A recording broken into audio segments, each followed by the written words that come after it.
Buenas Buenas noches, profe. tardes, Hola, profe. doctora. Hola, profe, ¿cómo estás? Hola profesora, ¿qué tal? ¿Cómo está? Todo bien, todo bien. Bueno, vamos a guardar un ratito que se conecte el doctor Sánchez para empezar.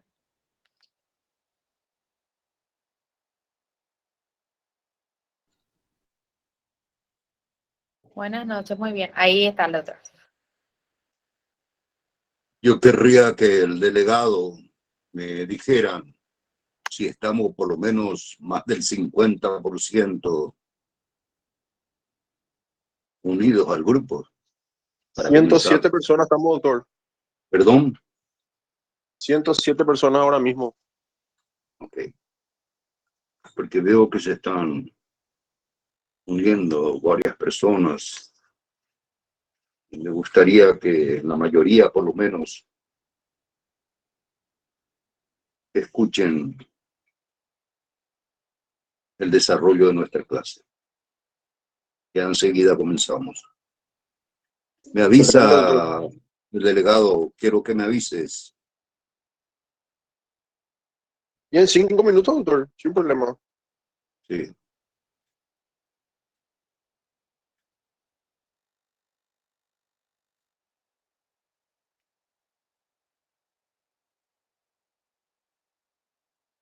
En primer término, querría aclarar la modalidad que debemos seguir en nuestra clase.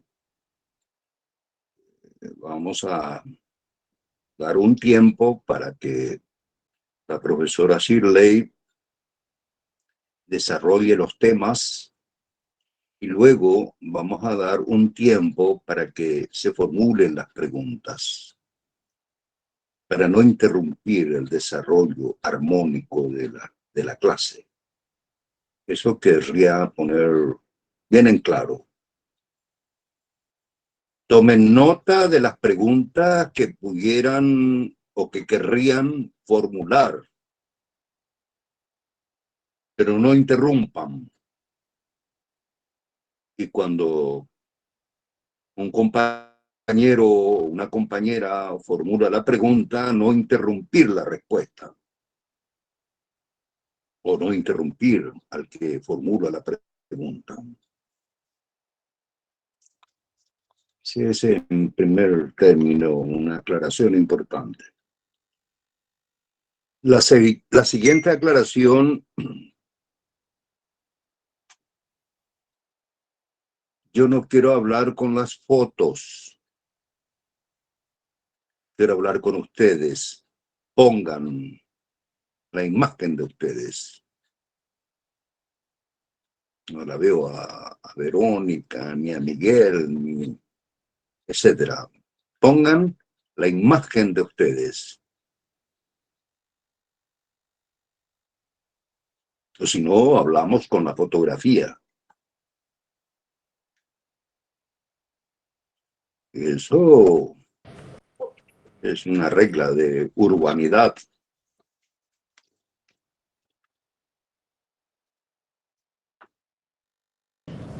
Profe, mil disculpas. Hechas, Yo estoy llegando a mi casa y estoy está bien, manejando. está bien, está bien, está bien. Hechas estas aclaraciones, reitero, tomen nota de las preguntas que quieran formular, porque es un tema donde va a surgir muchas preguntas. Y las preguntas son muy importantes. Las preguntas que ustedes puedan formular, porque nos permiten a nosotros, a la profesora Shirley y a mí, a aclarar los conceptos sobre el tema que vamos a desarrollar. Marcelo, aún no veo tu imagen, veo tu foto nada más. Lo mismo que Miguel Alfredo.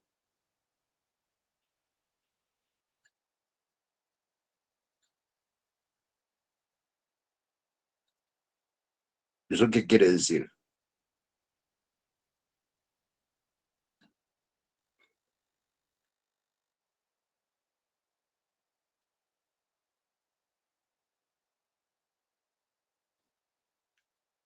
Está reprobado ya.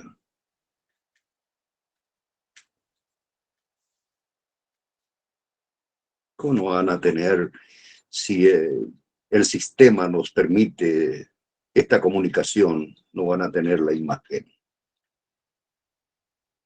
Y a propósito, es un tema que vamos a abordar ahora enseguida nomás.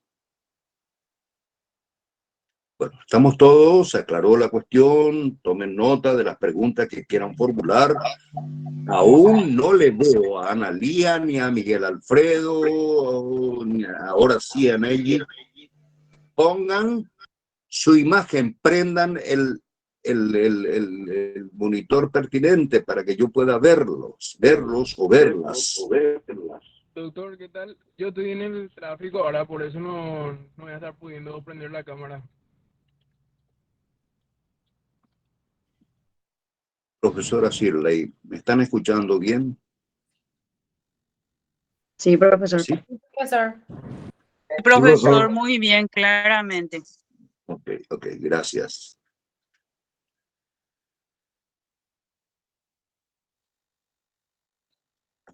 El objeto, Profe, yo estoy manejando, no me retes.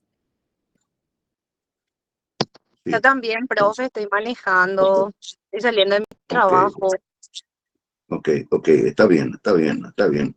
Ahora vamos a comenzar y les pido por favor que ya no interrumpan, tomen nota de lo que quieran decir para luego vamos a dar 10 o 20 minutos para hacer las preguntas y respuestas, ¿sí?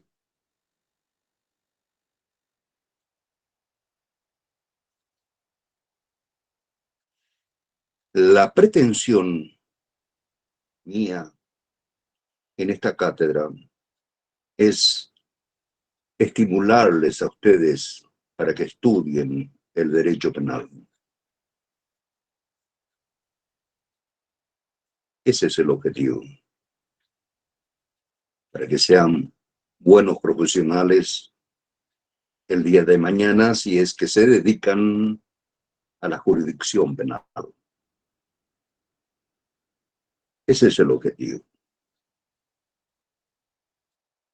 Y así como los sacerdotes y o pastores manejan la Biblia, así también debemos saber manejar nuestro código. Y a ese efecto, quiero repetir, si la profesora Shirley tuviera a su alcance uno de los primeros cuadros que hemos preparado para la clase, en donde se describe todos los títulos del segundo libro. ¿Tenemos a la vista, profesora Shirley? Sí, doctor, voy a buscar un segundito. Ok. Vimos nosotros, y vamos a ver enseguida de nuevo, que nuestro código penal se divide en 3 libros. 3 libros. El primer libro trata de la parte general, donde están las normas generales. Por eso habla de la parte general. Y nuestra cátedra de Derecho Penal en nuestra Facultad de Derecho sigue esta misma línea, en el sentido de estudiar primero la parte general, que lo hicimos el año pasado, y luego entramos en el segundo libro, que trata de la parte especial,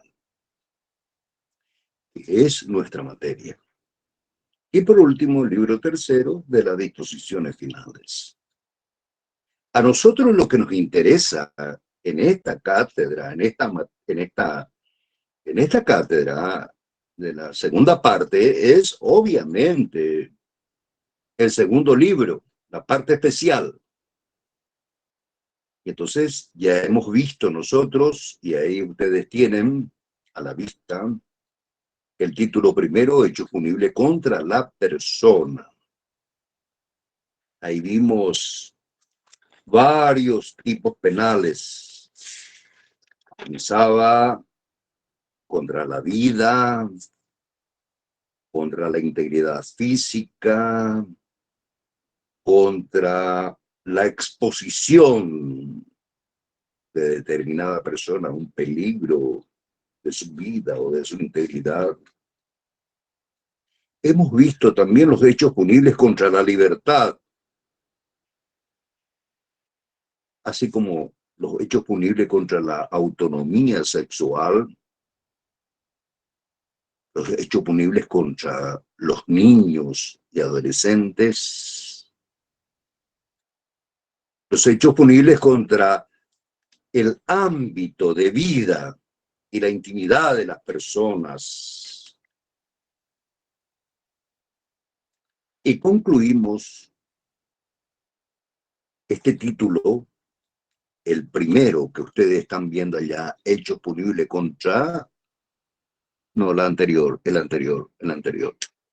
Hechos punibles contra la persona, concluíamos con los hechos punibles contra el honor y la reputación. Y luego, en la clase anterior, con la profesora Cecilia, abordamos el tema de los hechos punibles contra la propiedad de los objetos y otros derechos patrimoniales. ¿Se dieron cuenta? El primer título, hechos punibles contra la persona, se refiere a la vida, se refiere a la integridad física, se refiere al ámbito de la intimidad de las personas, se refiere a la libertad de las personas, se refiere a la autonomía sexual, que es la libertad de la persona, autonomía, tener libertad. Los hechos punibles contra los niños y adolescentes, etc. Y repito, terminábamos este primer título desarrollando los hechos punibles contra el honor y la reputación.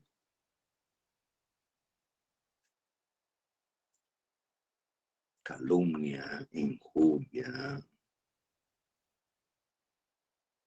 difamación, denigración de la memoria de un muerto. Con eso hemos concluido. Y entramos después contra la propiedad de los objetos y otros derechos patrimoniales.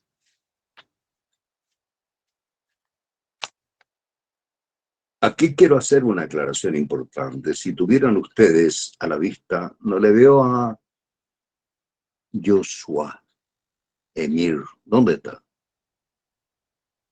Joshua Emir. Veo solamente la J.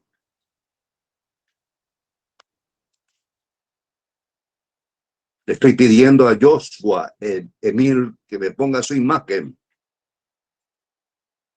Veo que Joshua también tiene levantado la mano. No sé si quiere hacer alguna Perdón. pregunta. Veo que tiene levantada la mano, Joshua. Sí, pero no la veo a ella.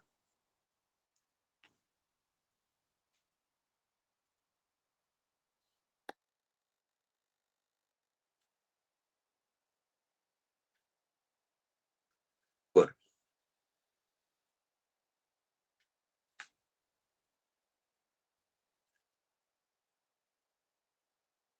Emir, no la veo a usted. levanta su mano, pero no la veo. Tampoco a Fabiola, sino solamente la foto. Me molesta esto que ahora sí, Analía, ahora sí, ponga ahí su imagen, mi hija. Ya llegué, profe, acá estoy. Bueno, ok. Sigamos.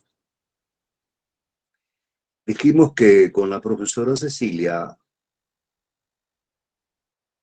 entramos en la clase anterior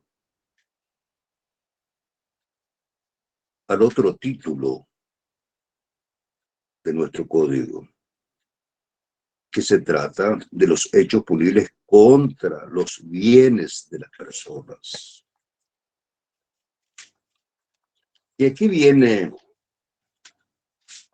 algunas consideraciones que quisiera que tomen nota, por favor.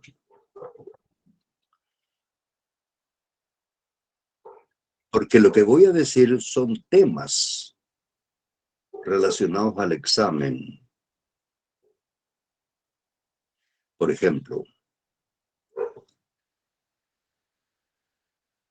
¿cuál es la definición de bienes? Claro, bienes de las personas. Y esa definición no la encontramos en el Código Penal, sino en el Código Civil, específicamente en su artículo 1873, 1873.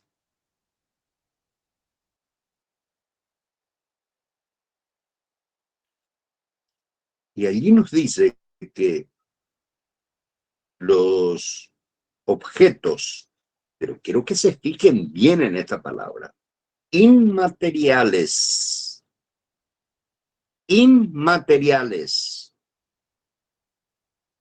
susceptible de tener valor,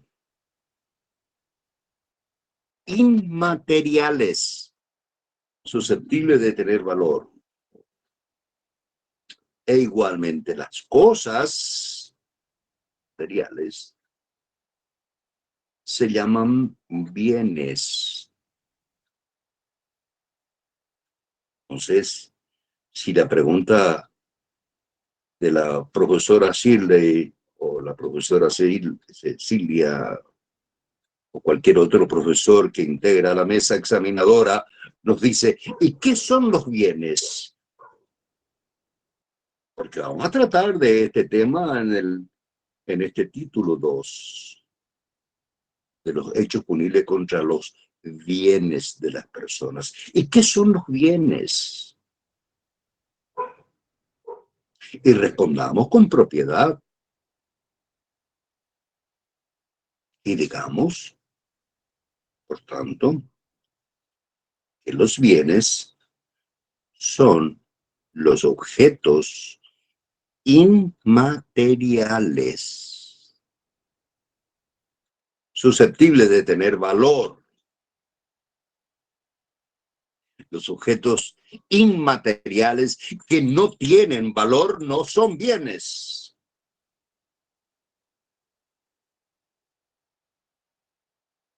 Por tanto, repito, ¿qué son los bienes? Los bienes son los objetos inmateriales susceptibles de tener valor y las cosas. Y las cosas materiales.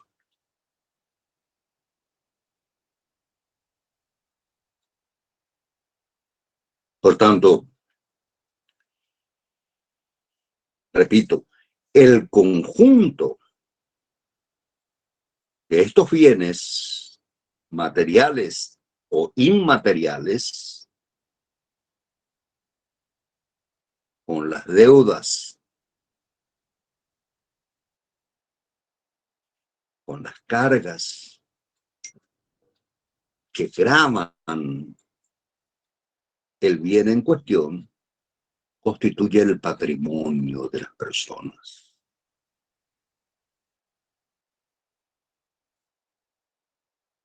¿Qué son los bienes? Son los objetos inmateriales susceptibles de tener valor y las cosas materiales. Y el conjunto de estos bienes, más las deudas, las cargas que lo gravan, constituye el patrimonio de una persona.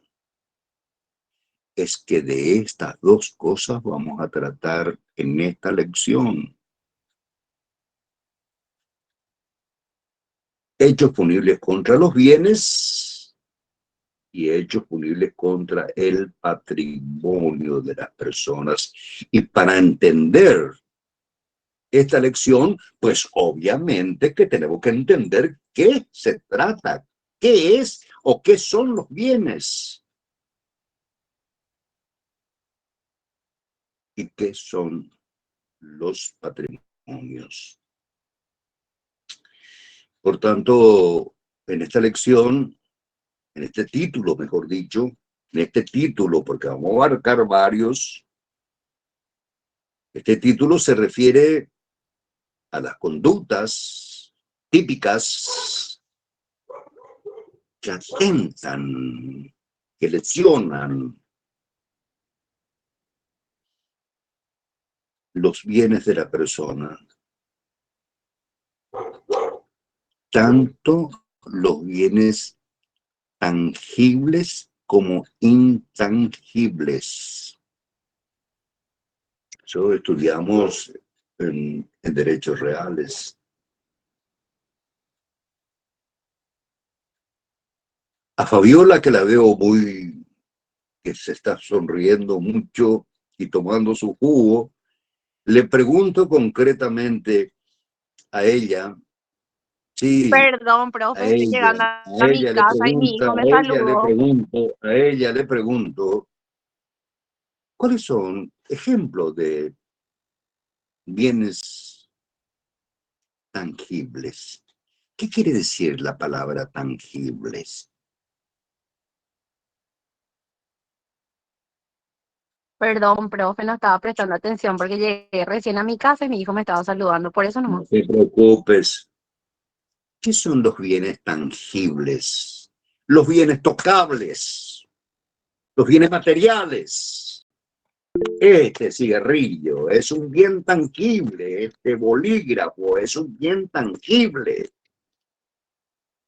Y los intangibles son los bienes que no se tocan, que son inmateriales, pero son bienes,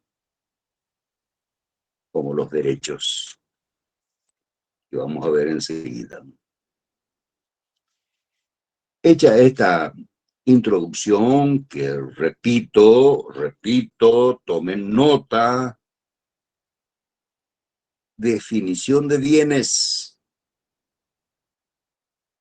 Son todos los objetos susceptibles de tener valor. O sea, objetos inmateriales susceptibles de tener valor y las cosas constituyen los bienes de una persona y el conjunto de estos bienes, más la deuda, más, más las cargas con las que se graban, hipoteca, crédito, a ver si me ayuda la profesora Chile, hipoteca,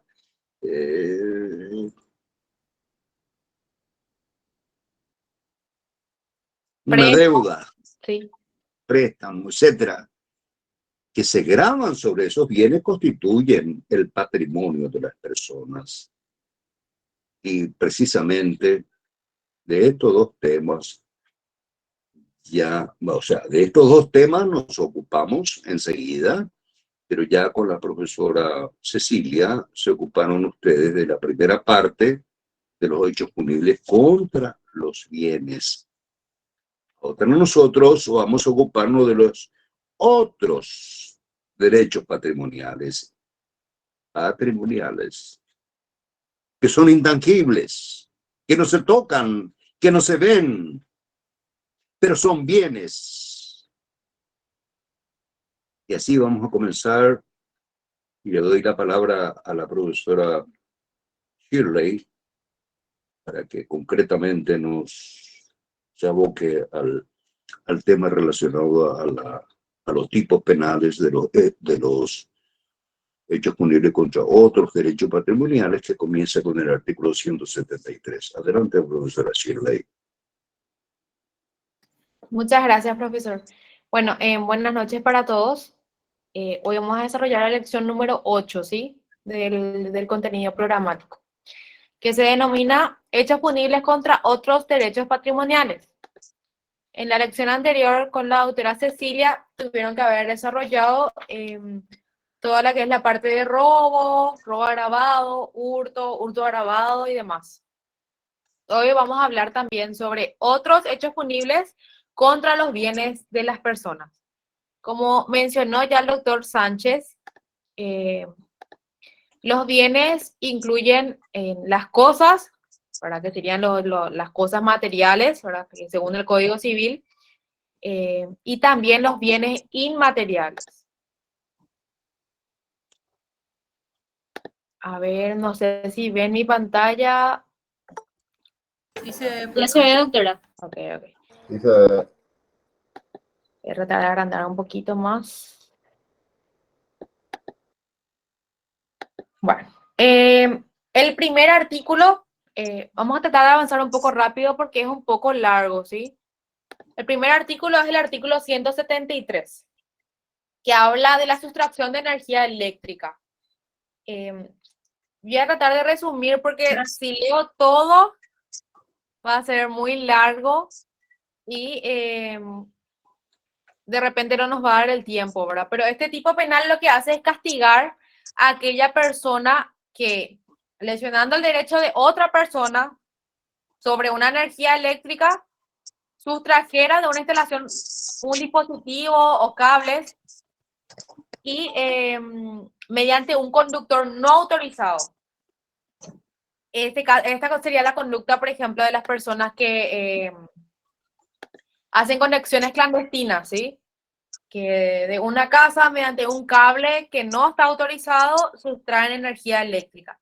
Esos casos se denominan sustracción de energía eléctrica y está tipificado.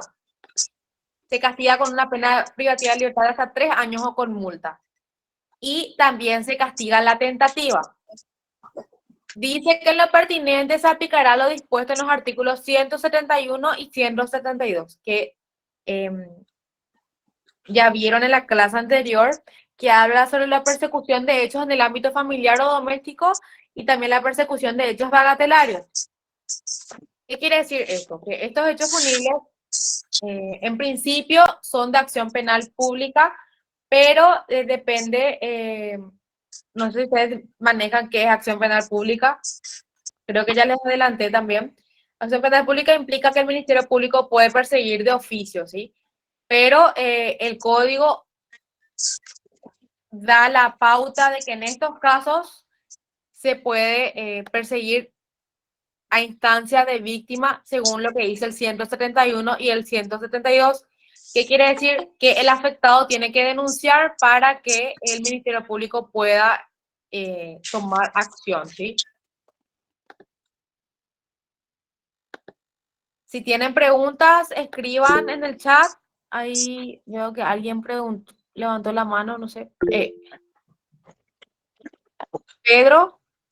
Sí, profe. Según lo que escuché, que el artículo 171 puede ser que dice que de oficio la Fiscalía o el Ministerio Público a la gente que hace conexión clandestina puede procesar. No, es al revés, Wilson. En general, la regla es que los hechos punibles sean perseguidos, son de acción penal pública y pueden ser perseguidos por el Ministerio Público. Esto ustedes van a estudiar cuando den procesal, ¿sí? Pero el 171, si lees, habla de persecución de hechos en el ámbito familiar o doméstico. Y dice que si es que el que comete el hecho es un pariente o un vecino, entonces en esos casos la persecución penal depende de instancia de la víctima. O sea, la víctima tiene que denunciar para que el Ministerio Público pueda tomar intervención. ¿Se entiende? Sí, entendido, profe. Ok. Bueno, entonces, acá les preparé un pequeño cuadrito. Este es un delito, ¿verdad? ¿Por qué decimos que es un delito? Porque la pena privativa de libertad es menor a 5 años, según el artículo 13 del Código Penal. Ustedes recordarán que los hechos punibles en nuestro Código Penal se dividen en dos: crímenes y delitos. Delitos, pena menor a 5 años, y crímenes mayor a 5 años. Hola, mi rey. Hola, mi tesoro. Doctor Sánchez, su micrófono está prendido. Ya me di cuenta vos. Bueno, te escucho, mi rey, te escucho. Bueno. A ver, ¿siguen viendo ahí ustedes? Bueno, en este caso es un tipo común. ¿Ustedes recuerdan que es tipo común, tipo especial?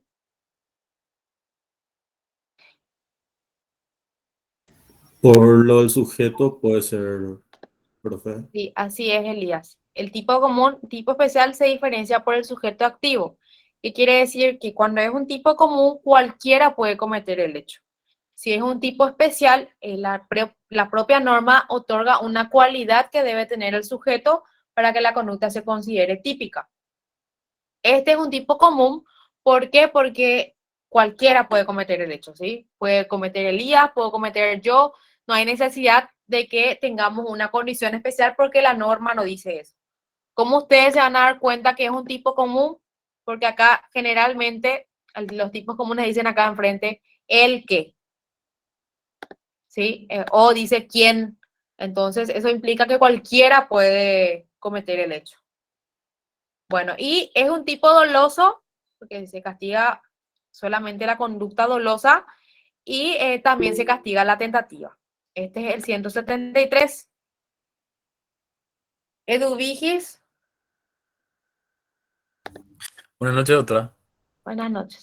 Doctora, una consulta. ¿Y qué pasa a esa persona, por ejemplo, comete estos delitos sin conocer la regla de las normas? De igual manera se le puede impugnar por lo hecho cometido o... Ahí podríamos estar hablando, ustedes habrán estudiado en penal parte general las cuestiones de error de tipo, por ejemplo, que están del 18, o error de prohibición que están del 22, ya depende de cada caso en particular, ¿sí? No, voy a entrar a analizar bien tu pregunta porque no vamos a poder desarrollar nuestra clase, pero ahí, si lees esos artículos del 18 y el 22, vas a tener la respuesta. El Código Penal. Gracias, doctora. Bueno, luego el siguiente artículo es el 174, que se denomina alteración de datos. Y dice, el que no Perdón. Le pido a la clase 1000 disculpas, pero me surge una situación urgente con el problema de salud de mi hijo y debo abandonar la clase. Dejo a cargo de la profesora Shirley. Hasta pronto. problema. Adiós. Gracias, profesor, que se mejore pronto tu hijo. Gracias, profesor. Mucha fuerza. Adiós. Me voy, adiós. Me retiro. Chao. Dejo Chao, a cargo. profe. Órdenes.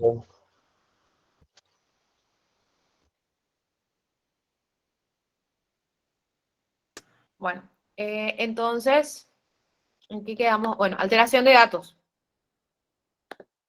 Dice, el que lesionando el derecho a disposición de otro sobre datos los borrara, suprimiera, inutilizara o cambiara, será castigado con pena privativa de libertad de hasta 2 años o con multa. En estos casos se castiga también la tentativa. Como datos, en el sentido del inciso primero, se entenderán solo aquellos que sean almacenados o se transmitan electrónica o magnéticamente o en otra forma no inmediatamente visible. Por ejemplo, una persona, qué sé yo, tu compañero de trabajo, a propósito viene y se sienta en tu computadora y borra todo lo que vos tenés ahí guardado, o todo lo que vos tenés guardado en un pendrive. En esos casos, por ejemplo, se configuraría este hecho y es castigado con pena privativa de libertad de hasta 2 años. Ahí Carlos, veo que levantó la mano. Sí, profesora, esto podría ser también, dice que hay gente que tiene que sacar pasaporte y pregunta si cómo está el tema de tu impuesto y eso en una hacienda. Y hay casos en el cual se le paga a alguien y levanta, vamos a decirle, se borra el nombre o se esconde el nombre por un tiempo hasta salir el pasaporte. Eso sería un delito entonces, ¿verdad? Sí, es un delito. Y vamos a ver también el siguiente que vamos a analizar, también puede encuadrarse dentro de eso la conducta. Graciela. Sí, profesora, buenas noches. Con respecto a este artículo 174, ¿dónde se realizaría la denuncia con respecto a la alteración de datos, por ejemplo? ¿Dónde se realiza? Sí, cuando un funcionario público y de por ahí alguien borra los archivos, los documentos que tenés o algo de eso, por ejemplo. Siempre A tenés eso que te estaba- denunciar, te- siempre tenés que te denunciar estaba- al Ministerio Público. Ya, Ministerio Público. entiendo. Entiendo, profe. Muchas gracias, profesora. Dale, Graciela. Bueno, en este caso es un delito porque la pena privativa de libertad es de hasta 2 años, o sea, menor a 5 años. Es un tipo común porque cualquiera puede ser el sujeto activo. También es un tipo doloso porque lo único lo que castiga el tipo penal es una conducta dolosa.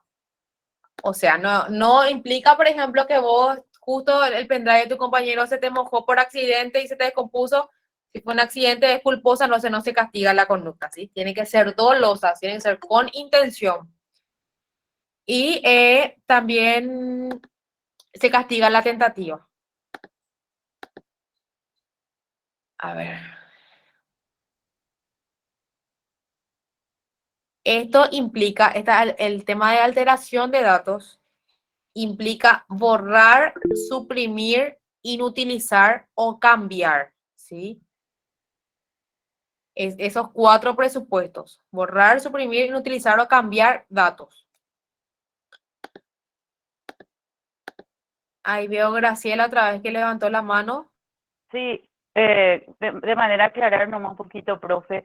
Y si vos no sabes quién es la persona que te borró los archivos, por ejemplo, ¿a quién le denuncias? Se hace una denuncia contra persona innominada y la fiscalía tiene que investigar. Ah, ya. Excelente. Gracias, profesora. Y demás. Si no encuentra quién es, se archiva la causa, pero si tiene a alguien, le imputa. Excelente. Gracias, profesora. Dale, Graciela. Bueno, ahí Elías. Profe, ¿a qué se refiere inutilizar? Inutilizar, que ya no pueda acceder, por ejemplo, a la información que tenía. Ah, ya, entiendo, súper, Y qué gracias. sé yo, que no sé, abrí y sale todo bugueado ahí, que no funciona. ¿Entiendes? Excelente. Dale. Bueno, continuamos. Bueno, yo acá quiero hacer una aclaración. Yo no sé si ustedes tienen su código a mano, pero si tienen su código a mano, revisen porque el 174 tuvo una ampliación por una ley del 2011, que es la ley 4.439 del 2011. Eso tienen que tener presente, y si es que no está modificado en su código, entonces anoten que eso fue modificado y ampliado, ¿sí? Por la ley 4.439 del 2011. Y ahí se creó un nuevo tipo penal que es el 174B. Y el 174B se llama acceso indebido a sistemas informáticos. Y dice, el que accediera a un sistema informático o a sus componentes utilizando su identidad o una ajena o excediendo una autorización, será castigado con pena privativa de libertad de hasta 3 años o multa. Se entenderá como sistema informático a todo dispositivo aislado o al conjunto de dispositivos interconectados o relacionados entre sí, cuya función o la de alguno de sus componentes sea el tratamiento de datos por medio de un programa informático. En este caso, por ejemplo, puede ser También puede configurarse el caso del ejemplo que dio Carlos, que para sacar pasaporte te piden el tema de que estés al día con tus impuestos. Entonces el funcionario accede a su sistema informático utilizando su identidad y utilizando ese acceso modifica, o sea, hay un concurso de hechos punibles, ¿sí? Accede indebidamente al sistema informático y altera esos datos, cambia. Entonces, será castigado con pena privativa de libertad de hasta 3 años o multa. Este es un delito, porque la pena privativa de libertad es menor a 5 años. Es un tipo común también porque no requiere una cualidad específica del autor y es doloso. Ahí Alexander, veo que tiene la mano levantada. Sí, profe, quería saber si también a esta parte, bueno, justo todavía el 175 que habla de sabotaje, porque justamente quería saber si el tema del phishing o del pinchazo de los sistemas del archivo, eso también cuenta en el 174, pero ahora veo que en el 175 habla sobre eso. Sí, el 175 habla de sabotaje de sistemas informáticos, ¿sí? El 175 me parece que ya estaba luego con la 3000. No, se modificó también por la 4439, ¿sí? Si tienen su código, marquen que fue modificado. 4439. Bueno, el 175 se llama sabotaje de sistemas informáticos. Dice, el que obstaculizara un procesamiento de datos de un particular, de una empresa, asociación o de una entidad de la administración pública mediante un hecho punible según el artículo 174, inciso primero, que sería la alteración de datos, ¿verdad? O la destrucción, inutilización, sustracción o alteración de una instalación de procesamiento de datos, de una unidad de almacenamiento o de otra de sus partes, componentes indispensables, será castigado con pena privativa de libertad de hasta 5 años o con multa. En estos casos será castigada también la tentativa. Esto, por ejemplo, sabotaje de sistemas informáticos puede ser cuando hackean ciertos programas así de empresas o de entidades de administración pública. Por ejemplo, este tema de Wikileaks que ingresaron ahí, eso por ejemplo puede ser configurar un sabotaje de sistemas informáticos. Tienen que tener en cuenta que estos hechos punibles son relativamente nuevos, porque como ustedes sabrán, y esto es algo que yo quiero que ustedes aprendan, porque es así, a medida que el hombre evoluciona, la tecnología evoluciona y el derecho tiene que acompañar esa evolución. Entonces, sucedía que pasaban estas cosas y nosotros sabemos que está mal que ocurra un sabotaje, pero no había una norma penal que castigue. Entonces, por eso se crean estos nuevos tipos penales, ¿sí? Alexander, veo que tiene la mano levantada. Sí, profe, quería saber el tema en caso de se pinchan, por ejemplo, los WhatsApps o otros sistemas de mensajería. ¿Eso también está dentro del sabotaje? ¿O tiene que ser exclusivamente Y de yo creo empresas? que sí, para mí que sí sería un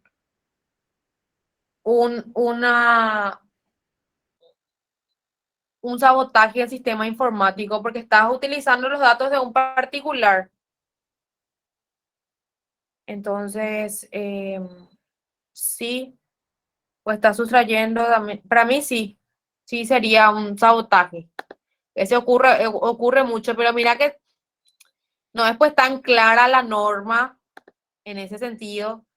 Y yo creo que esos casos, por ejemplo, ameritaría ya dentro de poco una modificación que se extienda un poco más. Pues son conductas nuevas porque antes no se daban. Ahora sí. Eso más bien no sería un acceso indebido al sistema informático.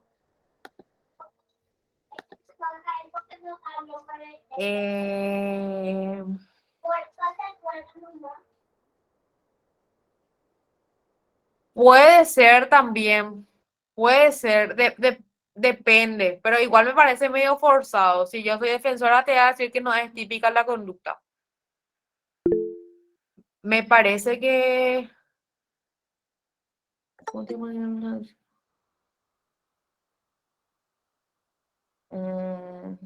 Puede ser esto también.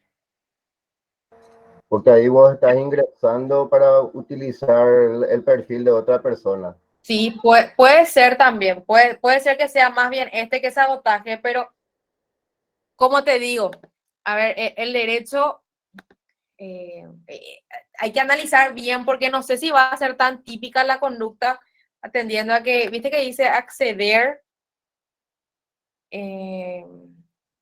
utilizando una identidad ajena. Puede ser este. Pero, como les digo, son casos nuevos y de repente la norma no es que te da una respuesta tal cual a esos hechos, pero sí, este va a ser más bien que sabotaje. Acceso indebido al sistema informático. No sé quién fue el que dijo, José, parece. Marcelo, ya avanzamos ya.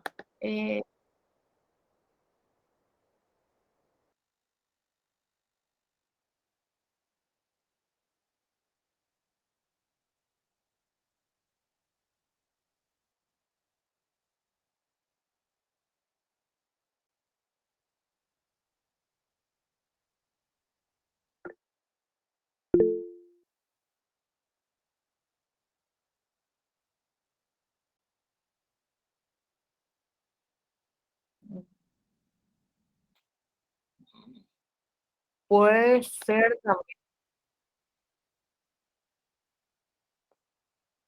Mira que nos puede, me parece medio forzado ya, pero puede ser porque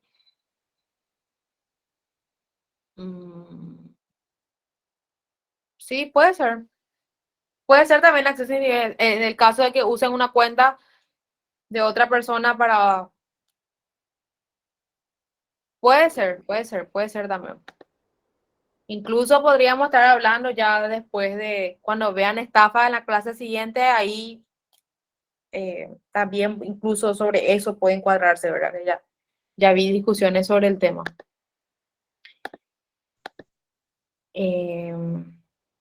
Pero estos tipos penales son, como ya les dije, nuevos y no dan respuesta a todas las situaciones porque a medida que pasa el tiempo cada vez aparecen más, ¿sí? Entonces, no es que hay la norma penal no puede luego describir todas las conductas posibles porque eso es imposible, ¿verdad? Entonces, hay de repente normas que no se adecuan a la conducta en sí. Bueno, no sé quién más tiene levantada la mano y continuamos. Parece que ya bajaron todas las manos. Bueno, Profe, continuamos. ¿Sí? profe, eso no puede configurarse como usurpación también. De usurpación de De identidad. identidad. Sí, también. También. O usurpación no está configurado. Está como otro tipo penal, no se llama así. Pero ese van a dar en otra lección. Cuando analicemos ese, vamos a volver acuérdense, ahí vamos a volver a tomar ese tema. Pero vamos Dale, profe. Bueno, ahora hablamos de la instancia, ¿sí? Vamos a avanzar porque es bastante larga esta lección. Dice la instancia. ¿Qué es la instancia? Yo ya les expliqué. Cuando den procesal, se van a acordar otra vez. Los hechos punibles se dividen en acción penal pública y acción penal privada, ¿sí? Acción penal privada tiene un proceso diferente y está en el artículo 17 del Código Procesal Penal. Ahí ustedes van a revisar cuáles son las acción penal privada. La característica principal de los hechos punibles de acción penal privada es que no aparece como sujeto procesal el Ministerio Público. Ahí el querellante es un particular. Acción penal privada. Ahora, cuando hablamos de acción penal pública, sí aparece el Ministerio Público como un sujeto procesal esencial y es el órgano acusador. Ahora bien, hay hechos punibles, como ya les dije, de acción penal pública y de acción penal privada. Y los hechos punibles de acción penal pública, a su vez, pueden ser perseguibles de oficio o a instancia de víctima. ¿Qué quiere decir a instancia de víctima? Significa que la persona afectada, el ofendido por el hecho, tiene que ir a denunciar al Ministerio Público para que el Ministerio Público pueda tomar intervención y comenzar la investigación pertinente. ¿Qué pasa en los demás hechos punibles de acción penal pública que son perseguibles de oficio? El Ministerio Público, o sea, el fiscal que está de turno puede estar en su casa, escucha hasta la noche y escucha por la radio que ocurrió un hecho en un sitio de su competencia, entonces puede tomar intervención sin que la víctima le denuncie, ¿sí? Por ejemplo, ocurrió un robo agravado, un homicidio. Esos son hechos punibles de acción penal pública perseguibles de oficio. Pero estos tipos penales que estudiamos, los artículos 174 y 175, son también de acción penal pública, pero depende de la instancia de la víctima. La víctima tiene que ir a denunciar. ¿Se entiende? Anushka, tu micrófono está prendido.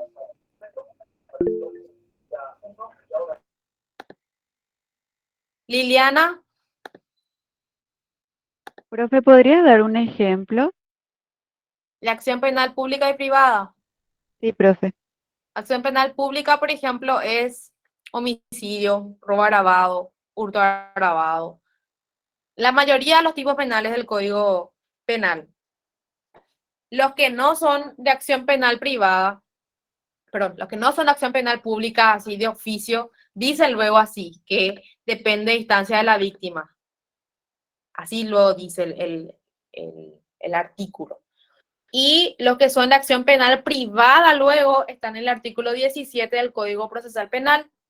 Por ejemplo, acción penal privada son la difamación, la calumnia, la injuria, en donde en esos casos no aparece el Ministerio Público, sino que el que querella es un particular. ¿Entienden?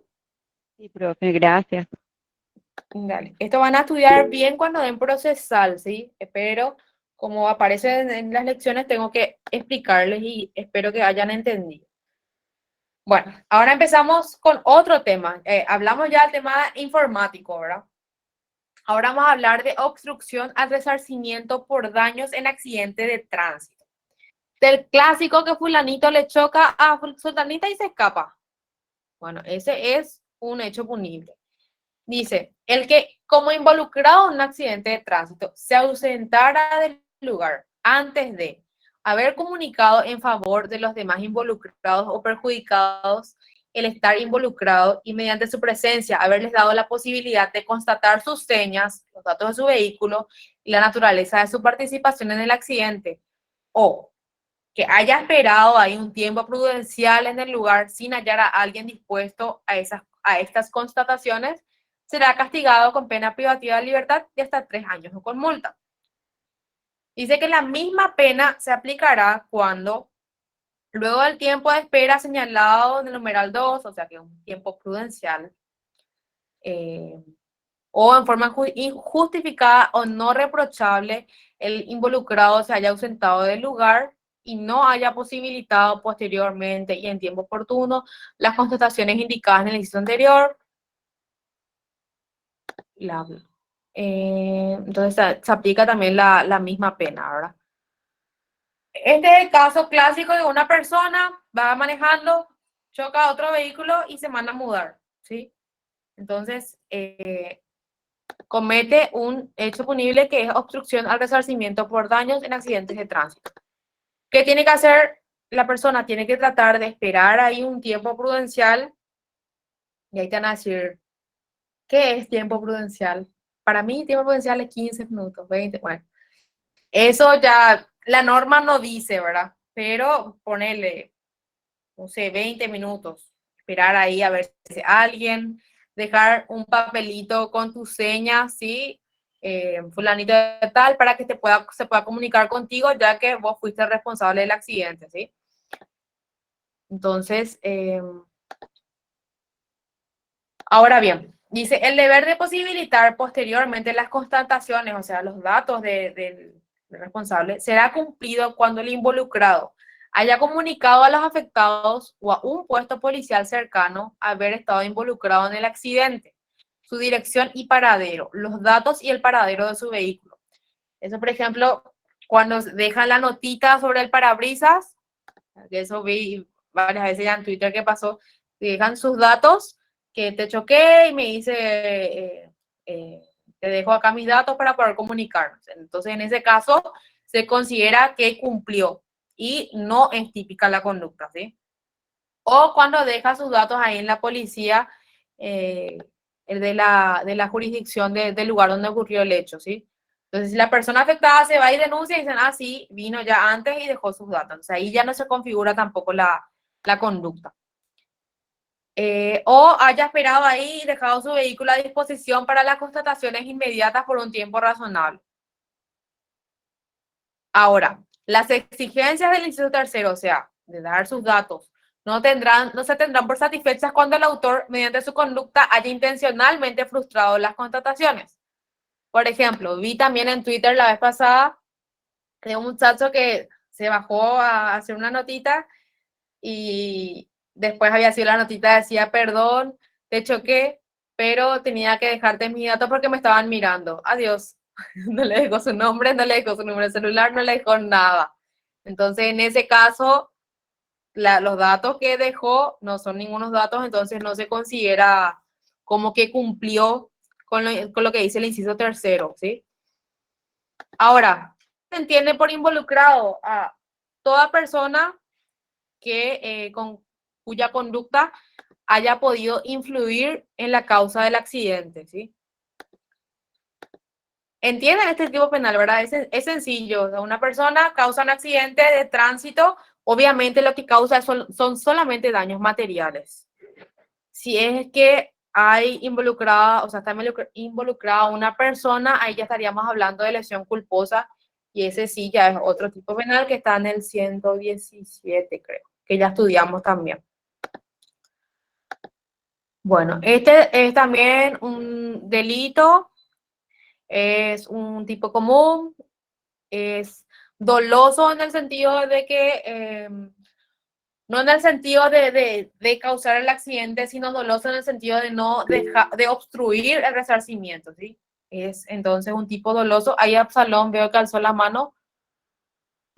Sí, no, nada más para contar una anécdota, profesora.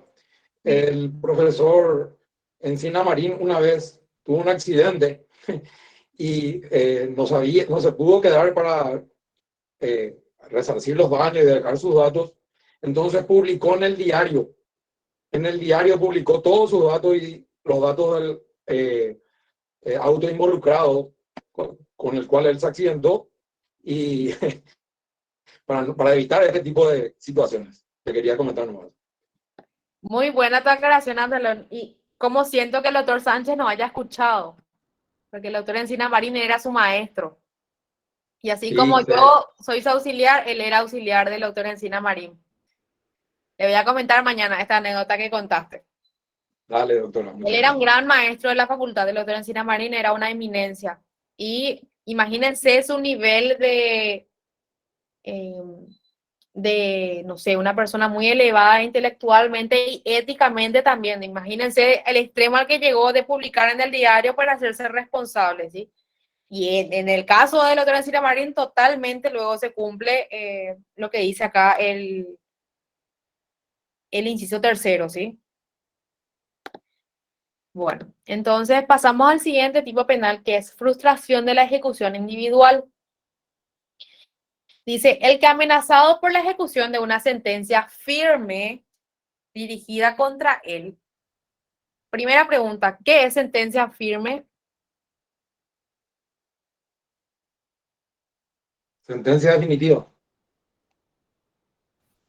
Que ya está notificada. No, eh, más o menos, pero no. Que ya no admite cambios. Resolución ¿Qué? judicial. Que ya no se puede apelar. Fin del caso. Ya Si está no se ha firme. recurrido a tiempo, Están ahí, están ahí. Dice, Que ya dijo, está firme. Ya va a cumplirse. Sentencia irrevocable puede ser, doctora. Perdón, Blas.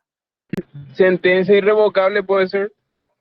Irrevocable. Bueno, que ya no admite cambios. Ese fue el concepto más aproximado. Otro dijo que ya no se puede apelar. Sentencia firme es eso, ¿verdad? Es una sentencia contra la cual ya no existen recursos posibles, ya se agotaron todas las instancias, ya se resolvió Terminó el todas caso, las en otra instancias. palabra, profe. Perdón, Carlos. No te escuché, Carlos. No sé qué dijo Carlos, no le escuché. Es una sentencia contra la cual ya no existen recursos posibles, ¿sí? Por ejemplo, el caso de González Daer, ¿sí? Se apeló, después se fue a casación, después se pidió otra vez aclaratoria. Todo eso se resolvió, ya no hay más otro recurso, otro resorte procesal posible, entonces ahí se considera que la sentencia está firme. O cuando sale la sentencia definitiva, se notifica a las partes, transcurre el plazo para apelar, entonces ahí la sentencia acá adquiere de carácter de firme, quiere decir que ya no admite cambios o es irrevocable, como dijeron. ¿Entienden lo que es sentencia firme, verdad? Porque ustedes todavía no dieron procesal. Sí, profesor. Bueno, entonces eso es una, o sea, en este caso se requiere... ¿Definitiva dijiste vos la pregunta o dijiste sentencia firme o sentencia definitiva? No sé si no escuché bien. Sentencia firme, dice. No, Ah, sentencia firme puede ser una sentencia definitiva, puede ser una sentencia de cámara o una sentencia de corte. ¿Sí? Sentencia definitiva es una resolución que emite un tribunal de sentencia. O sea, sentencia firme puede ser cualquiera de las tres, por eso no digo definitiva o sentencia o lo que sea, porque puede ser cualquiera de las tres, ¿sí? Pero implica que esa... Perdón, Juan. El auto interlocutorio no entra, ¿verdad? Mira, el auto interlocutorio es otro tipo de resolución judicial. Pero en este caso no entra, ¿por qué? Porque el auto interlocutorio lo que hace es resolver incidentes y la sentencia lo que hace es resolver una cuestión de fondo y ahí recién generalmente se hace la disposición de bienes o la condena o lo que sea.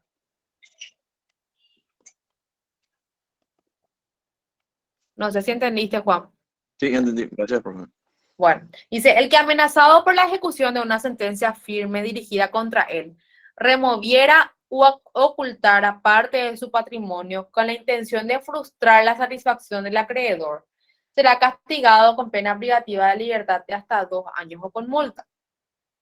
El demandado que a sabiendas de haberse librado un mandamiento de embargo dirigido contra él, removiera u ocultara todo o parte de su patrimonio con la intención de frustrar la satisfacción del acreedor, será castigado con pena privativa de libertad de hasta 1 año o con multa. Y en estos casos, la instancia también depende de la víctima. O sea que la víctima es la que tiene que denunciar, que puede ser, por ejemplo, este tipo penal. Qué sé yo, en un juicio civil sale una sentencia y se ordena el embargo, ¿verdad?, de bienes. Y el demandado oculta todos sus bienes. Ponele que tenía vacas y manda a mudar toditas sus vacas. O manda a esconder todas sus cosas. Entonces, en ese caso se estaría cometiendo este hecho punible. Porque le está ocultando sus bienes para evitar cumplir con su obligación.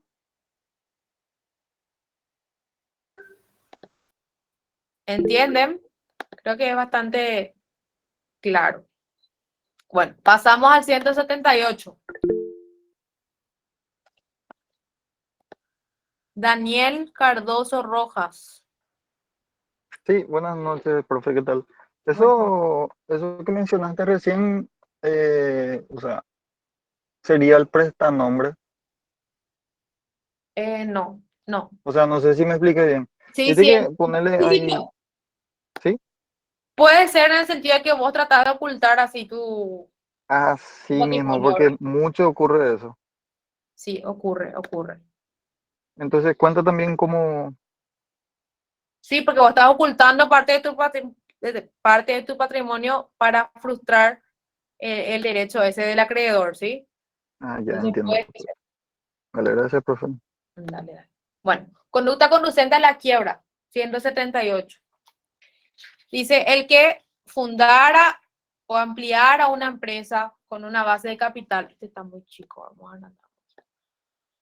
Con una base de capital claramente insuficiente según las exigencias de una administración económica prudente y teniendo en cuenta especialmente la finalidad de la empresa y de los medios necesarios para el logro de ella, adquiriera a crédito mercancías o valores y vendiera, removiera o cediera estos mismos o las cosas fabricadas con ellos considerablemente por debajo de su valor, o aquel que está obligado por ley a llevar libros de comercio, administrar una empresa sin procurarse mediante su correcto llevado u otros medios al conocimiento sobre su estado de patrimonio real, será castigado con pena privativa de libertad de hasta 5 años o con multa. El hecho es punible solamente cuando el autor o la empresa fundada o ampliada por él haya caído en cesación de pago o cuando se haya declarado la quiebra, y no se pueda excluir una conexión entre las conductas descritas en el inciso primero y la cesación de pago o la declaración de quiebra.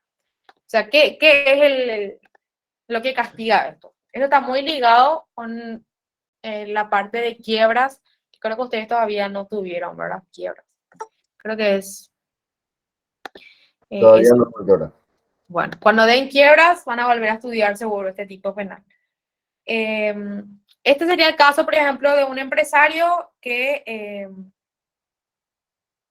su empresa cae en quiebra o deja de pagar a sus acreedores y revisadas las razones por las cuales se ve que la empresa no tenía luego un correcto manejo y establece cuáles son los criterios para entender que existía un mal manejo. Por ejemplo, adquirir mercancías o valores y vender o remover esos mismos por un valor por debajo del que adquirió, por ejemplo. Qué sé yo, compras máquinas por $100,000 y después de un tiempo vendes a $25,000, por ejemplo. O fundar una empresa sin un patrimonio que sea consistente para poder mantener y que tu administración sea bastante imprudente, ¿verdad? Que no lleves los libros de comercio, que te permitan conocer tu patrimonio real. Todas estas situaciones hacen que se suponga que el empresario tuvo una conducta conducente a la quiebra, entonces es punible en virtud a este artículo.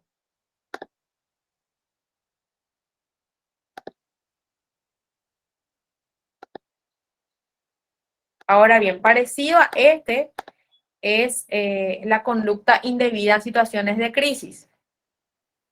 Dice el que en caso de insolvencia o iliquidez inminente o acontecida, gastara o se obligara a pagar sumas exageradas mediante negocios a pérdida o especulativos, juegos o apuestas, o negocios de diferencia respecto a mercancías o valores, disminuyera su patrimonio mediante otros negocios jurídicos respecto a la parte que, en caso de declaración de quiebra, pertenecería a la masa, o removiera o ocultara partes de su patrimonio que, en caso de quiebra, pertenecerían a la masa. O sea, vos, en el artículo anterior, se requiere que ya esté en quiebra, ¿sí?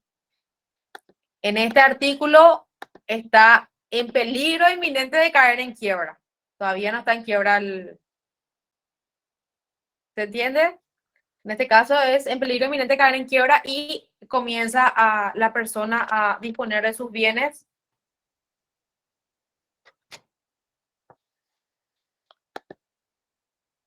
Doctora, sería entonces una quiebra culposa. Sí, sí. Cuando den quiebras van a ver bien. Yo sinceramente no les quiero mentir porque no manejo bien la parte de quiebra porque no es mi área, ¿verdad? Pero sí hay quiebra,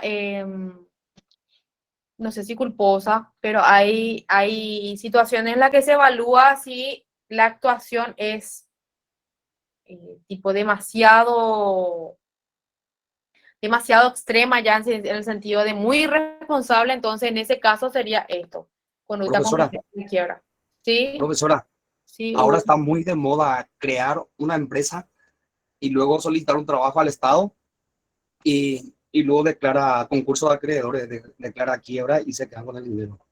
Sí, Crean eso. una sociedad limitada y declara, como tiene la responsabilidad limitada, declara concurso de acreedores y se quedan con el dinero. Y eso, por ejemplo, está tipificado en estos ejemplos, ¿verdad? Empresa de maletín. Empresas de maletín. Y eso hay que ver también si no configura lavado de activos,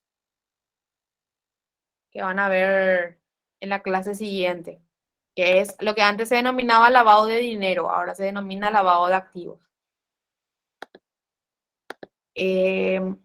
Bueno, o sea, esto también es, la persona inminentemente ya está en peligro de caer en insolvencia o liquidez inminente y comienza a malgastar lo poco que tiene más o menos, disminuye su patrimonio respecto a ciertos bienes que podrían integrar la masa en caso de quiebra, entonces también se castiga eso.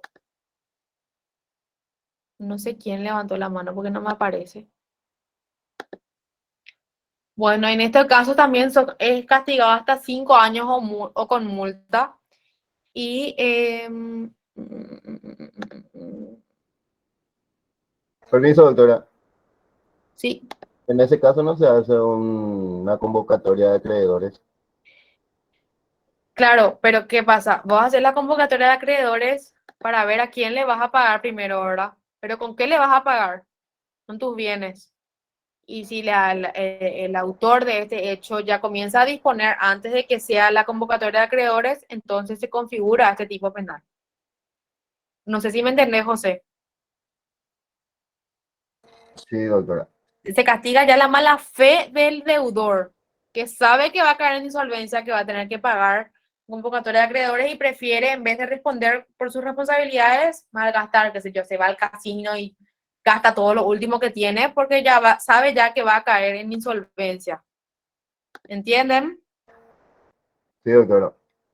Bueno, y después dice casos graves, dice el 180, que cuando los casos del artículo 178, inciso primero, dice, o sea, que sería conducta conducente a la quiebra. El autor actuara con la intención de enriquecerse o a sabienda pusiera a muchas personas en peligro de indigencia o de pérdida de los valores patrimoniales que le hayan confiado, la pena privativa de libertad podrá ser aumentada hasta 10 años. Ahí ya se agrava en caso de conducta conducente a la quiebra. Qué sé yo, el empresario hace muchísimos negocios ya sabiendo que va a caer en quiebra y eso afecta a varias personas, entonces ahí se considera un hecho grave. Bueno, después el 181 lo que habla es de violación del deber de llevar libros de comercio. A ver un ratito, voy a verificar algo.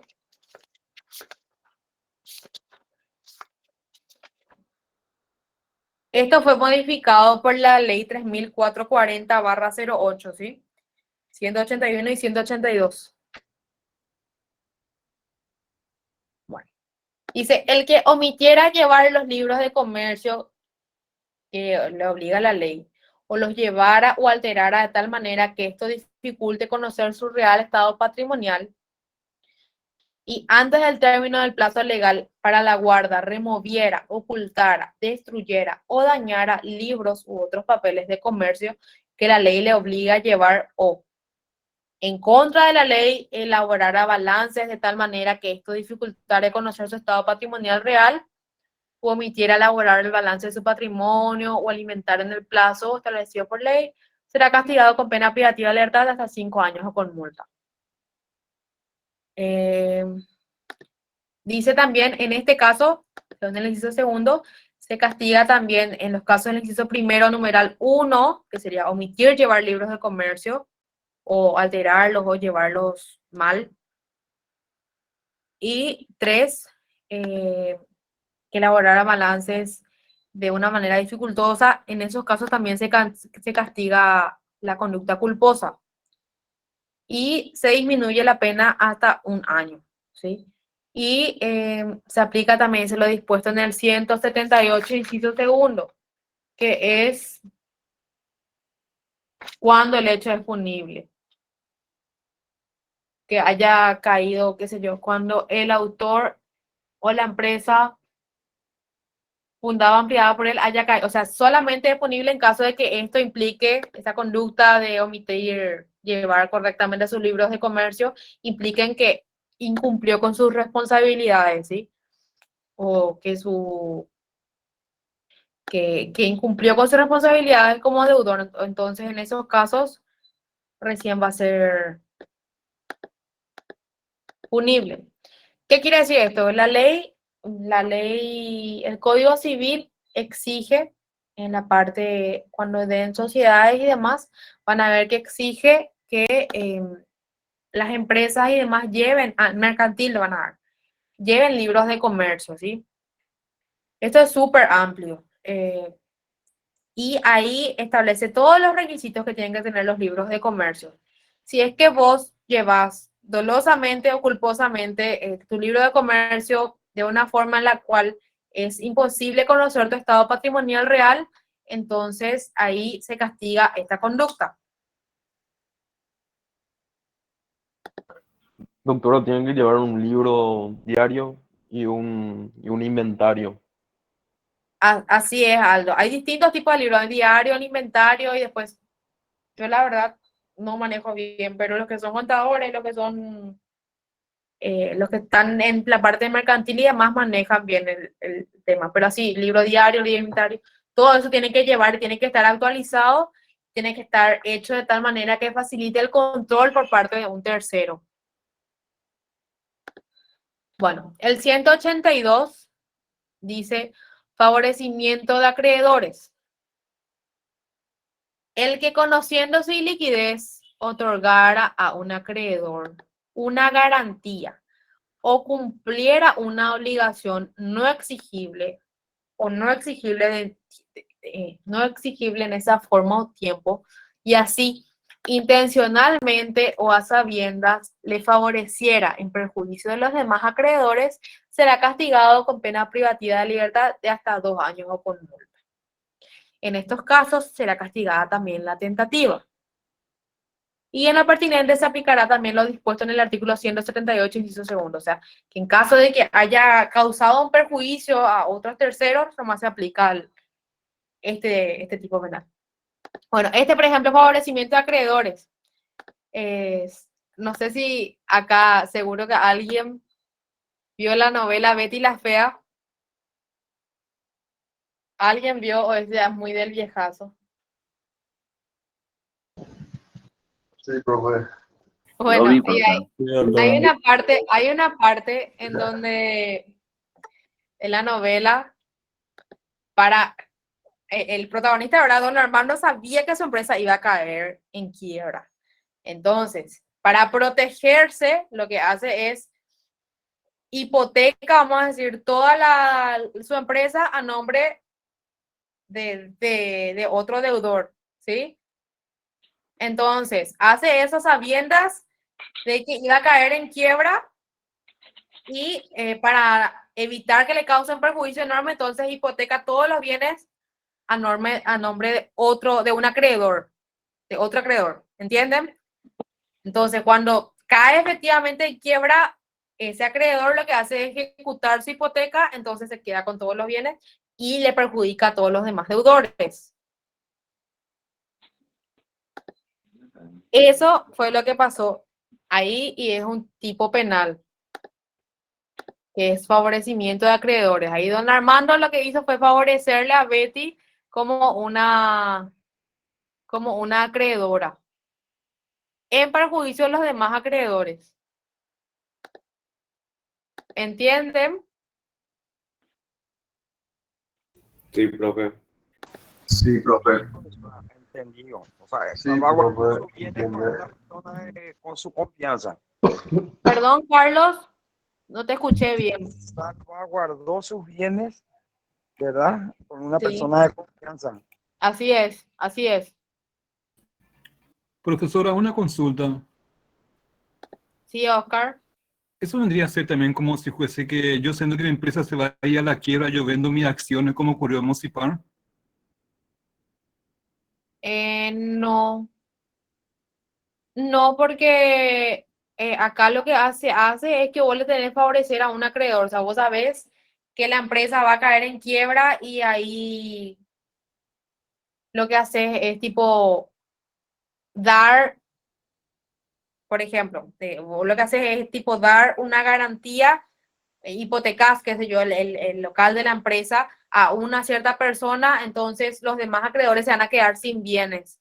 Pero el caso de Mosipar, vos sabés que va a ir a la quiebra y así vender.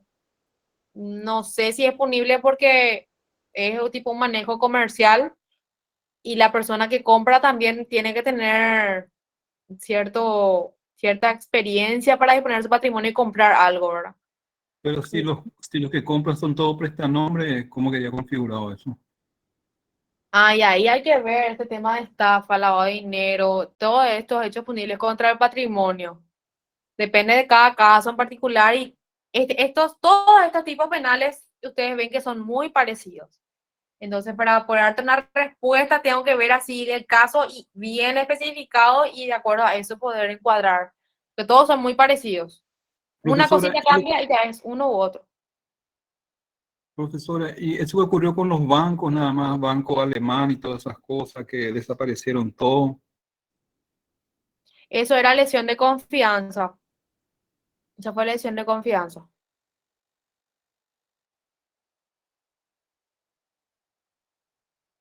Eso fue lesión de confianza que van a ver en la clase siguiente. Bueno, a ver. Acá volví a repetir. 183 dice, favorecimiento del deudor. Dice,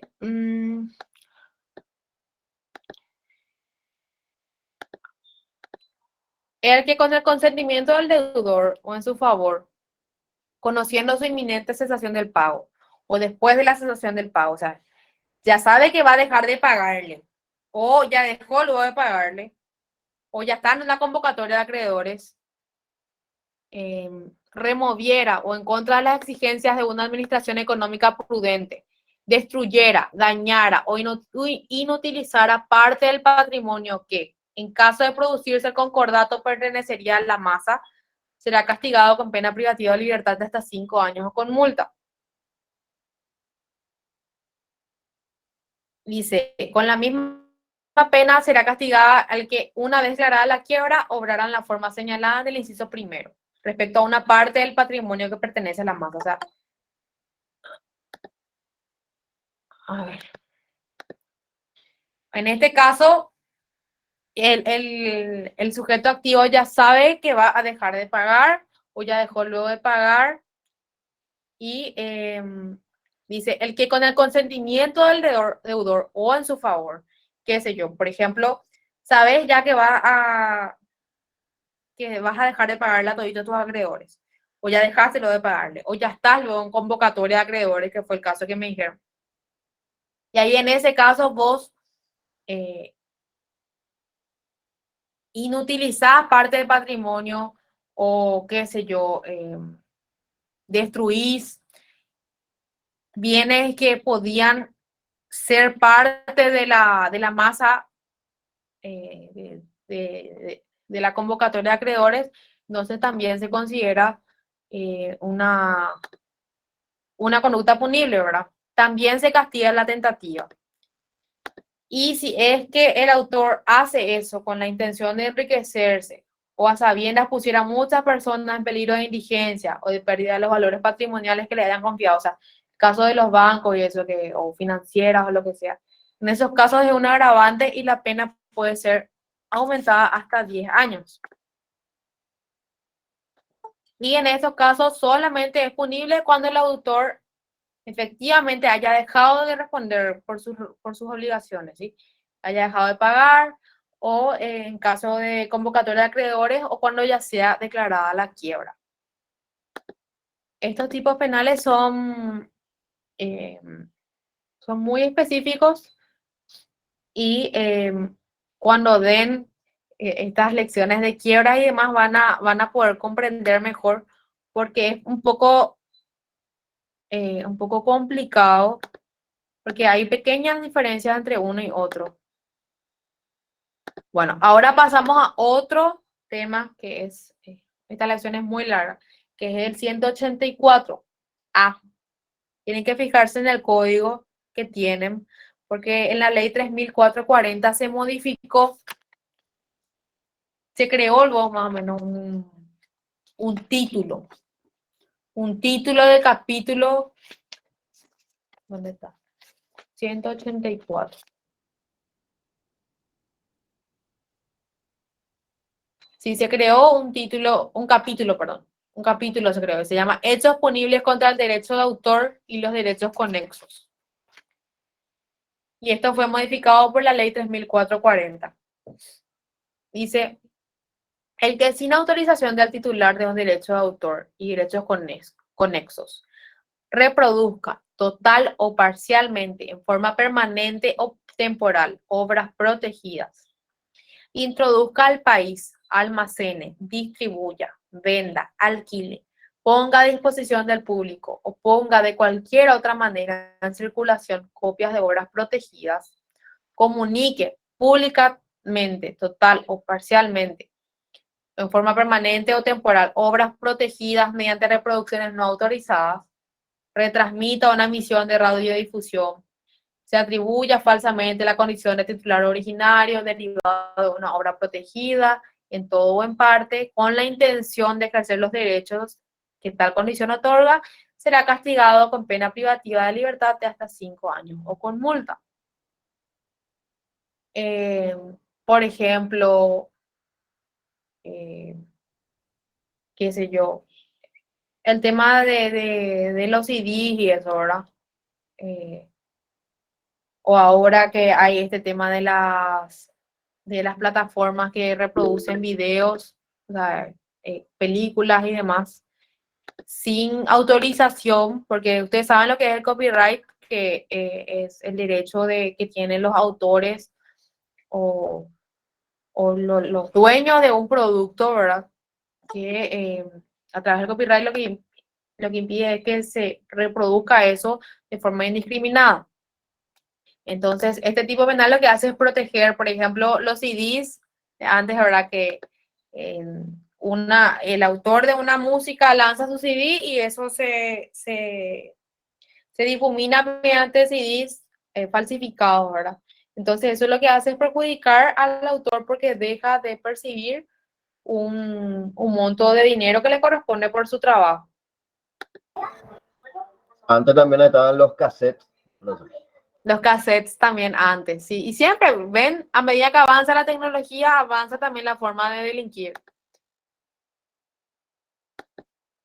Bueno, y acá también dice también que se equiparan los fonogramas, las interpretaciones artísticas, las traducciones, los arreglos y otras adaptaciones protegidas por el derecho de autor. Todo esto van a ver también en una materia que van a dar en el futuro, no sé si ya dieron luego, que se llama intelectuales, derechos intelectuales. Ahí se ve todo este tema, ¿sí? Y van a volver a repetir estos tipos penales. Dice, también dice el inciso tercero, el que eludiera, modificar, alterar o transformar sin autorización las medidas técnicas de protección de las obras señaladas, o produjera, reprodujera, obtuviera, almacenara, ofrecer al público dispositivos o medios específicamente destinados a facilitar la elusión, supresión o neutralización no autorizada de medidas técnicas de protección de las obras señaladas, será castigado con pena privativa de libertad de hasta 3 años o con multa. Dicen, en este caso de condena a una pena se aplicará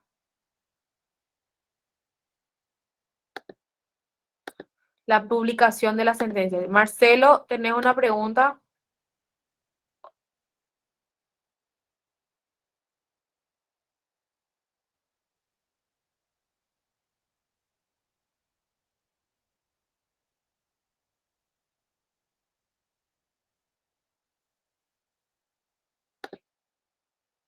Ahí generalmente no.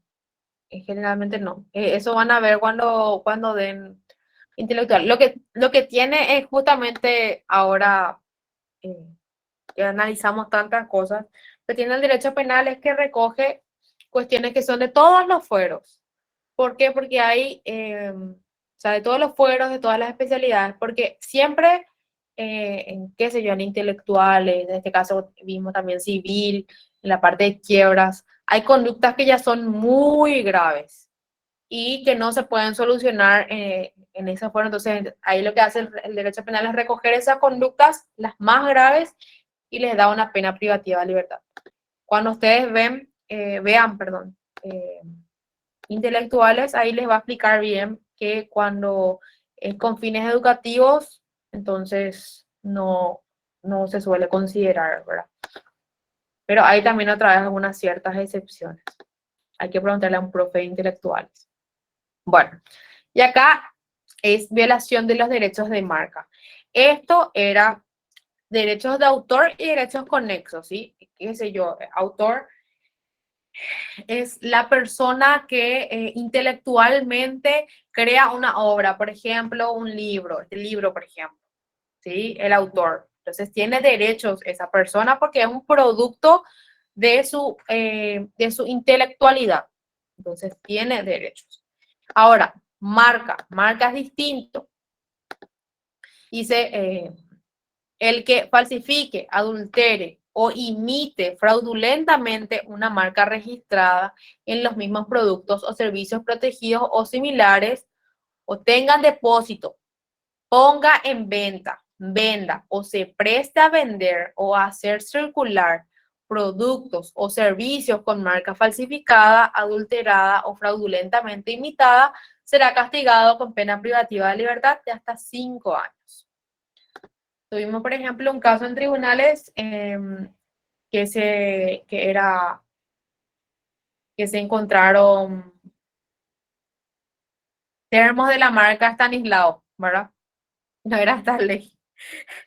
Y eso, por ejemplo, eran en caso de violación de derechos de marcas, porque el representante de la marca se dio cuenta de eso, ¿verdad? Y denunció. Entonces ahí se incautó en el negocio, que sería ponga en venta, ¿sí? Acá se castiga el que falsifica, el que adultera, el que imita fraudulentamente, el que tiene su depósito, el que pone en venta, o el que se presta a vender o hace circular. O sea, es súper amplio, pero todo se refiere a cosas que tiene que ser una marca, finalmente es falsificado o es una imitación. En caso de condena también se puede publicar la sentencia, ¿verdad? Que es tipo una sanción más, vamos a decir. En los casos especialmente graves, la pena privativa de libertad será de 2 a 8 años. Y cuando sabes si el caso es especialmente grave, ahí se analiza si en los métodos empleados por el autor, los medios, también si haya producido objetos de un valor económico considerable o haya causado un perjuicio patrimonial considerable o utilizó para eso a un menor de 18 años. Entonces, todo eso se considera violación de derecho de marca. Ahora. Eso hay que registrarlo en DINAPI, ¿verdad? La DINAPI, sí. La Dirección Nacional de Propiedad Intelectual. Profe, y eso sería referencia a lo que habría sido la demanda de Disney contra Mickey por la empresa acá en Paraguay. Sí. Ellos estuvieron en demanda y creo que no sé si era por el tema del derecho al autor o algo así, o que usaron su imagen, no sé en qué concepto fue la demanda, pero que ganó Mickey Paraguay. Ganó Mickey Paraguay porque fue el primero que escribió acá. Cuando ustedes, cuando den, ese por ejemplo no era penal, era civil, en el sentido de que Disney le dijo a Mickey que no puede usar su imagen, ¿verdad? Pero Mickey ganó porque Mickey inscribió ya antes de que Disney se inscriba acá, porque hay pues varios tipos, cuando ven intelectuales van a saber, hay varios tipos, o sea, hay varias formas de tener tu propiedad intelectual, y una de ellas antes era que vos te inscribas primero en ese país, Y Entonces, como aparte que era Mickey, otro tipo de rubro, profe. claro, también, además. Entonces, por eso ganó Mickey. Pero sí, tiene que ver con eso, ¿sí? Bueno, ya son casi las... Hasta ahí me están entendiendo bien. Sí. Sí, doctora, está súper. Sí, doctora. Súper bien. Genial. Bueno. Dice, el que sin autorización del titular de un dibujo o modelo industrial registrado fabrique o haga fabricar productos industriales que presenten las características protegidas por el registro de un dibujo o modelo industrial.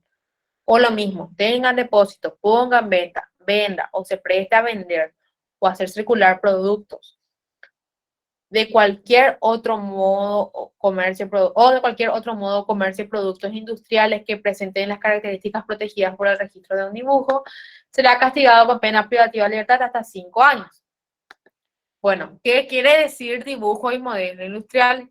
Estamos de esa base. Dibujo o modelo industrial, por ejemplo, sería los ingenieros, no sé si son ingenieros, o creo que son los diseñadores industriales. Logotipo sería. ¿Perdón? Logotipo sería. Logotipo creo que entra dentro de lo que es marca. Profe, es toda forma plástica, de línea Por de colores. ejemplo, ahí está lo que dice el Aldo. Por ejemplo, esos modelos que hacen de autos, ¿sí? Qué sé yo, no sé, Ferrari hace un modelo de superauto y ese diseño del auto es un diseño industrial. ¿Entienden? O si es que no es tanto así, me corrigen. Eso es Daniel Cardoso. Sí, profe, comparando con ese ejemplo que diste, los arquitectos serían un ejemplo también de eso. No porque el arquitecto no porque lo que hace diseño industrial o, ¿cómo se dice? O modelo industrial, lo que hace que ese tipo se pueda reproducir varias veces, ¿entendés? Se pueda producir varias veces para darle un lucro. Ya, ¿Sí me explico? entiendo, profe. Gracias.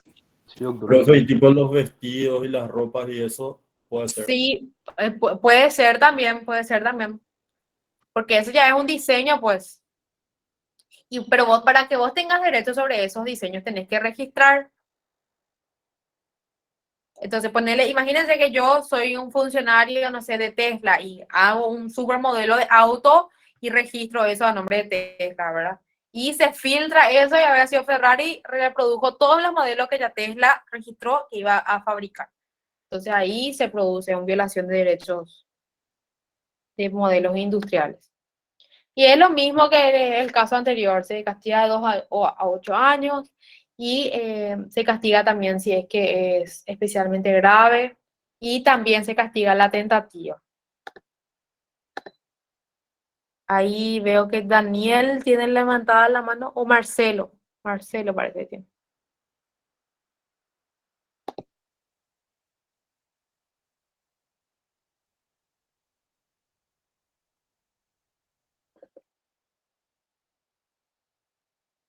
Y ahí sí, pero para eso tiene que estar, por eso el tipo penal dice que esté protegida por el registro de un dibujo. Si ya venció tu patente, ya lo siento. Bueno, Daniel Sí, Cardoso. profe, lo siento, haciendo hincapié a lo que dijo el compañero nomás, su ejemplo. Y en ese caso, viste, ponerle en el ejemplo de Mickey y Disney. Eh, ponerle que venció la patente de Mickey, lo siento, dije Mickey. Ponerle que venció la patente de Mickey hace 20 años atrás y él registró hace 30. Y venció la patente, quedó prácticamente sin dueño el Mickey y en ese caso, si es que Disney le demanda, no va a quedar algún registro de que Mickey registró justamente a Mickey en un debido tiempo, como para documentar también eso en el caso de que justamente venza y Todo eso es parte de derechos intelectuales que van a dar en su momento. ya. Pero Ok, sí, profe. sí tiene un plazo, tiene su forma, medio que tipo se le da la oportunidad al que inscribió primero a ver si va a registrar de nuevo, cosas así, Ya. ¿entienden? Entiendo, profe. Pero todo partes intelectuales, no te puedo hablar bien con precisión porque yo no soy especialista en derecho intelectual. Bueno, Doctora, hasta ahí la clase, Aldo. sí, perdón, para los compañeros que quieran entender mejor, ahí está la ley número 868 del 1981, que es justamente de dibujo y modelos industriales, en donde especifica con más detallamiento, con más detalle, digo bien, todo esto que acaba de decir vos, doctora. Perfecto, gracias Aldo, muy bueno tu aporte. Como les dije, el derecho penal lo que hace es tomar de varios fueros, en este caso por ejemplo intelectuales, para los casos graves sancionar con una pena. Gonzalo, Profe, sí, tengo una consulta en relación a las acciones públicas. sí. Los hechos punibles de acción pública perseguidos de oficio no están, digamos, tipificados expresamente en el derecho, en el Código Penal, ¿verdad? ¿O sí? ¿O sí estarían? Ay, les voy a pedir que prendan su cámara un ratito para verles antes de terminar la clase y contestarte tu pregunta, Aldo. Bueno, Gonzalo sí que fuiste, ¿verdad? Gonzalo. Bueno, les voy a explicar porque es importante que sepan. Y cuando den procesal se van a acordar de mí.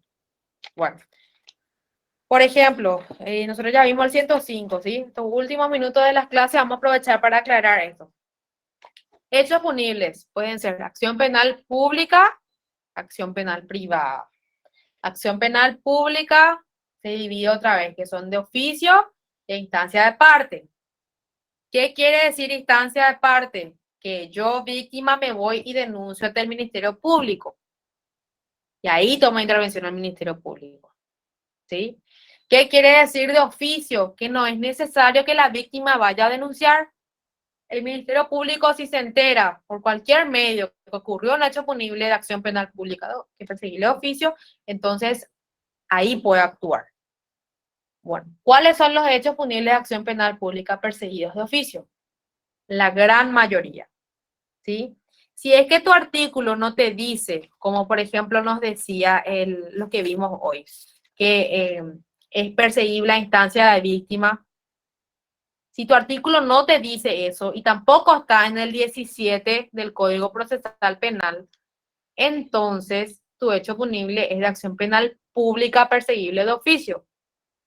Si se fijan, por ejemplo, en el de homicidio,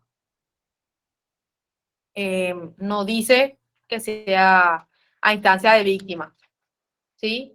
Y tampoco está, obviamente, entre los del 17 del Código Procesal Penal. Entonces, un hecho punible de acción penal pública. ¿Entienden? Ustedes tienen que leer su artículo, ver si ahí no dice que es a instancia de víctima.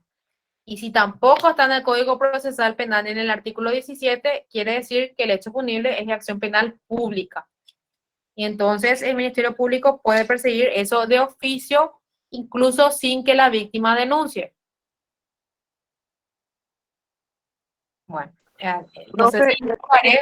Profe, ¿en qué caso era que queda a instancia de la víctima, pero también toma intervención el Ministerio Público? Esa parte es lo que no estoy entendiendo tanto, profe. Sí, ¿Podés aclarar un poquitito? Sí, te aclaro. Por ejemplo, esto mismo en el 110, ¿verdad? 110, por ejemplo, era maltrato. Maltrato decía que era, en el inciso tercero dice, la persecución penal del hecho dependerá de la instancia de la víctima, o sea, la víctima tiene que denunciar, salvo que la protección de esta o de terceros requiera una persecución de oficio. Entonces, ciertos casos, por ejemplo, cuando la víctima es un niño y la fiscalía puede actuar porque el interés superior del niño está por encima de todo, ahí veo hay una niñita en nuestra clase, está por encima de todo y puede actuar de oficio en ciertos casos cuando son supremamente graves, ¿sí? ¿Qué artículo ese, profesor, dijiste? El que di como ejemplo es el 110 que ya estudiamos, maltrato físico, inciso tercero. Ah, gracias, profe. Pero eso está bien explícitamente en el Código Penal. Está en el Código Penal. Y cada artículo dice, cuando dice así, perseguirle a instancia de víctima. Y coma. Sí, dice pero a veces. cuando le involucra, y le involucra a la fiscalía también. ¿Cómo? No, y en caso que también el Ministerio Público tenga que intervenir, explica, o sea, está de forma explícita eso. No, a ver, todo lo que es acción penal pública siempre interviene el Ministerio Público. Sí. Sí. Pero hay veces que para que intervenga el Ministerio Público se necesita que exista una denuncia. Esa es la instancia de víctima, ¿sí? Sí. Bueno, a veces el código dice a instancia de víctima. Perfecto. Pero, coma, hace otra vez una excepción. En ciertos casos, se evalúa ahí el caso en particular. Entonces, salvo ciertos casos en los que por la gravedad del hecho o por las circunstancias de la víctima puede actuar el Ministerio Público de oficio. Ah, ya, profe. La víctima no tiene necesidad de irse a la fiscalía. Sí, exactamente. Gracias, profesora, por la aclaración. Bueno, no sé si tienen alguna otra pregunta. Entonces ya podemos terminar la clase por hoy. Ya ninguna, profe. Todo muy claro. Perfecto. Disculpe, me parece que tengo que cambiar yo mi... ¿Cómo era? Pues en el artículo 110 yo tengo 2 incisos nomás, profe. Y entonces tenés el viejo, Carlos. Tenés que ver la que está modificado. Perfecto, profe. Voy a... 3440 la nueva ley. Vale. ¿Cuánto? 3440. Ya, gracias, profe. Voy a buscar eso.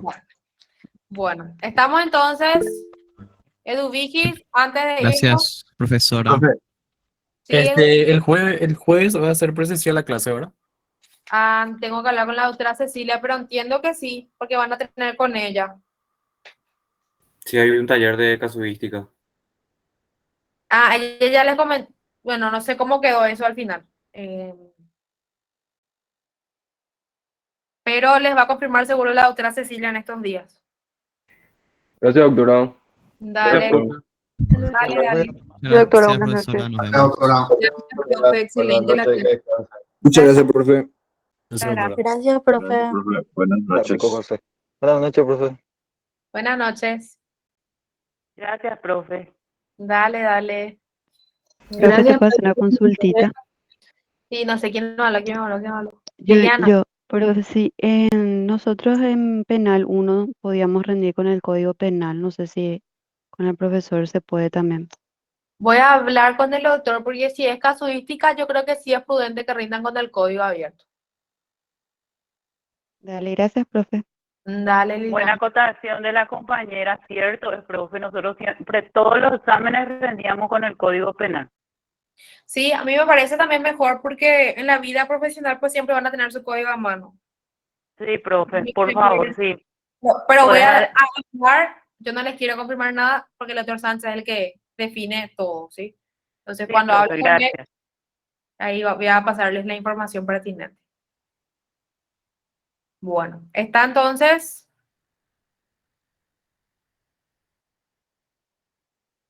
Chao, chao.